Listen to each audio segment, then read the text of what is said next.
আজকে এমন একটা মানুষের গল্প বলবো যে একজন লিজেন্ড।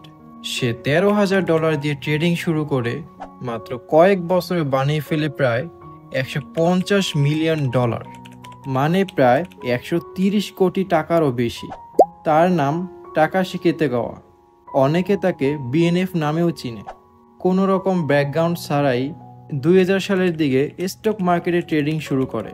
প্রথমে নিজের সেভিংস থেকে 1.6 মিলিয়ন ইয়েন, মানে মাত্র $13,000 দিয়ে ট্রেড শুরু করে।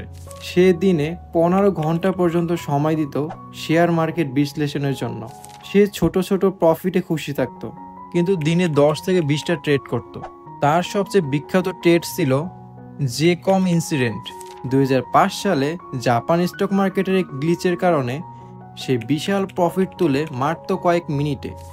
এই ট্রেডার কখনো লাইফস্টাইলে বড়লোকি দেখায়নি। সে আজও এক সাধারণ ফ্ল্যাটে থাকে, সাধারণ খাবার খায়, এমনকি তার কোনো গার্লফ্রেন্ডও নেই বলে সাক্ষাৎকার জানিয়েছেন। তো এখন সবারই কোশ্চেন আসতে পারে, তার মূল সাফল্যর রহস্য কি? তার মূল সাফল্যর রহস্য ডিসিপ্লিন, পেশেন্ট আর প্রতিদিন শেখার ইচ্ছা। আজকে সে জাপানের শেয়ার মার্কেটে একটা জীবন্ত কিংবদন্তি। তুমি যদি শেয়ার মার্কেট বা ফরেক্স আগ্রহী হও, তাহলে টাকাশি কিতাগাওয়ার মতো করে ধৈর্য আর স্ট্র্যাটেজি নিয়ে ট্রেড করা শিখো। তোমার মনে কি প্রশ্ন জাগছে? আজকের দিনে কি এমন সাফল্য পাওয়া সম্ভব? কমেন্টে জানাও। ভিডিও ভালো লাগে লাইক দিও, আর এরকম আরও বাস্তব গল্প জানতে সাবস্ক্রাইব করে পাশে থাকো।